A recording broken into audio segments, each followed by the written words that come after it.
Good morning. मैं हूं पीके सिंह और एक बार फिर से हर रोज की तरह शाही पाठशाला के डेली 100 करंट अफेयर्स में आप सभी का स्वागत है।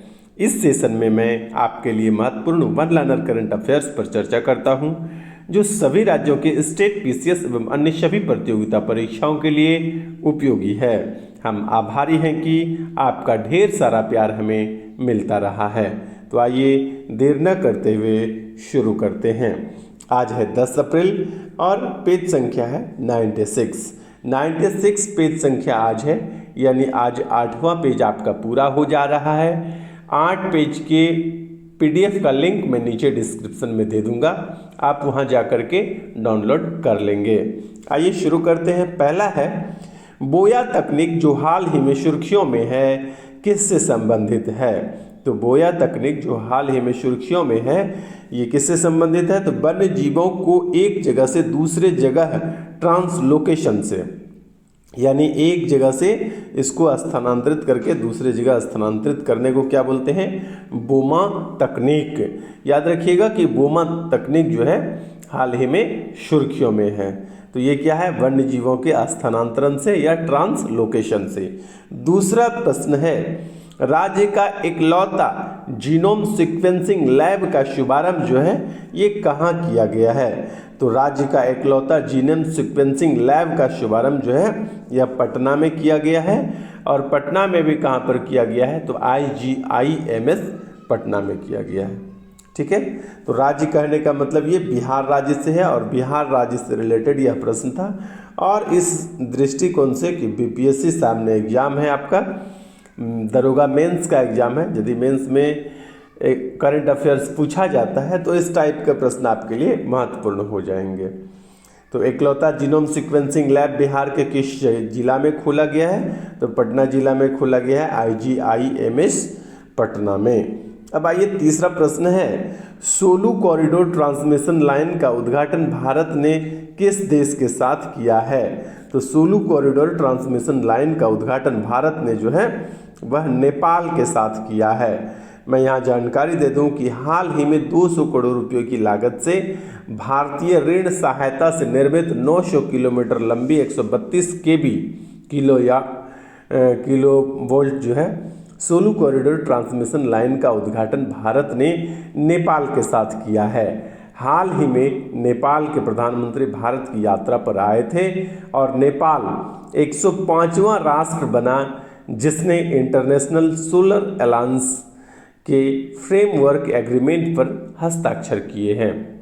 बिहार के जयनगर से नेपाल के कुर्था तक जो है 35 किलोमीटर लंबी सीमा पार रेलवे लिंक का भी शुभारंभ हुआ। संचालन भी इसका शुभारंभ और संचालन किया गया। भारत ने नेपाल में रुपे कार्ड का भी शुभारंभ किया है। तो ये थी जुड़े इससे रिलेटेड प्रश्न।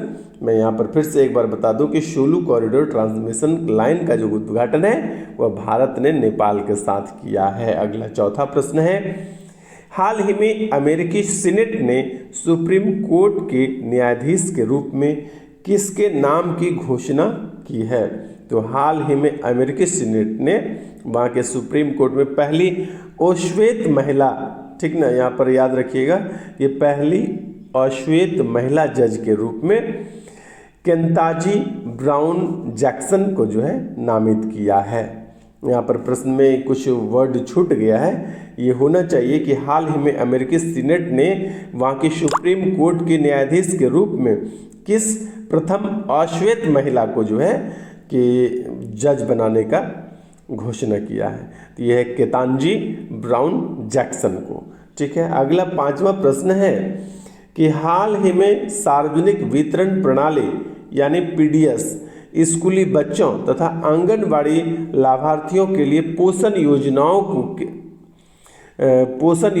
को केंद्रीय कैबिनेट ने सरकारी योजनाओं में किस चावल के वितरण को जो है मंजूरी दी गई है? तो यहाँ पर मैं बता दूं कि केंद्र सरकार ने जो है, केंद्रीय कैबिनेट ने जो है ये फोर्टिफाइड राइस को जो है मंजूरी प्रदान की है कि सार्वजनिक वितरण प्रणाली पीडीएस स्कूली बच्चों तथा आंगनबाड़ी लाभार्थियों के लिए जो है पोषण योजना के तहत फोर्टिफाइड राइस के वितरण को जो है मंजूरी प्रदान किए हैं। यहाँ पर जानकारी दे दूँ कि फोर्टिफाइड राइस में बड़ी मात्रा में पोषक तत्व पाए जाते हैं। तो याद रखिएगा, फोर्टिफाइड राइस को मंजूरी प्रदान की है केंद्रीय कैबिनेट ने। अगला छठा प्रश्न है, माथिकेत्तन शोला नेशनल पार्क जो हाल ही में चर्चा में रहा है, ये कहाँ स्थित है? तो माथिकेत्तन नेशनल पार्क जो है यह केरल राज्य में स्थित है। इस प्रकार के प्रश्न जो वर्तमान में चर्चा में रहा है, इस प्रकार के प्रश्न को जो है स्टैटिक प्रश्न के रूप में पूछ लिया जाता है, इसलिए मैंने यहाँ पर इसे शामिल किया है। याद रखिएगा, माथिकेत्तन शोला नेशनल पार्क जो है यह केरल राज्य में स्थित है, जो हाल ही में चर्चा में रहा था। अब आइए चलते हैं सातवें प्रश्न पर। सातवां प्रश्न है, वन अनुसंधान संस्थान यानी FRI, ठीक है, फॉरेस्ट रिसर्च इंस्टीट्यूट के नई निदेशक कौन बन गई है? वन रिपोर्ट से जो है काफ़ी प्रश्न पूछे जाते हैं, तो इसके निदेशक के रूप भी आपको याद रखना चाहिए। निदेशक, दूसरी महिला निदेशक ये बनी है रेणु सिंह। तो वर्तमान में वन अनुसंधान की नई निदेशक के रूप में रेणु सिंह जो है कि अपना पदभार संभाल रही हैं। अब आइए चलते हैं आठवें प्रश्न पर चलते हैं। भारतीय वायुसेना ने किस भारतीय महारत्न कंपनी के साथ ईंधन भरने के लिए fleet card fuel on move नामक नई पहल से शुरू किया है? तो ये है इंडियन ऑयल कॉरपोरेशन लिमिटेड, नई दिल्ली में स्थित है। इसका मुख्यालय, इंडियन ऑयल कॉरपोरेशन लिमिटेड का मुख्यालय कहाँ है? नई दिल्ली में है। तो उन्होंने ही भारतीय वायुसेना के साथ जो है समझौता किया है, और ये क्या है? Fleet card fuel on move नामक नई पहल की शुरुआत की है। इसमें क्या होगा कि वायुसेना को जो है विभिन्न प्रकार के, ऐसा नहीं कि वायुसेना है तो उसको सिर्फ प्लेन ही चलाने के लिए दिया जाता है, ऐसी बातें नहीं हैं। तो उनको एक कार्ड मिलेगा, उस कार्ड के अंतर्गत जो है, उस कार्ड को दे करके जो है कहीं पर भी वो अपने गाड़ी में फ्यूल ले पाएंगे, कुछ इस प्रकार से है। आइए नौवां प्रश्न है, किस राज्य सरकार ने युवाओं को रोजगार प्रदान करने के लिए उद्यम क्रांति योजना को शुरू किया है? तो उद्यम क्रांति योजना की शुरुआत मध्य प्रदेश की सरकार ने किया है। याद रखिएगा, मध्य प्रदेश की सरकार ने उद्यम क्रांति योजना की शुरुआत किया है। यही पूछा जाएगा कि उद्यम क्रांति योजना की शुरुआत जो है किस राज्य सरकार के द्वारा किया गया है? तो यह मध्य प्रदेश राज्य सरकार के द्वारा किया गया है।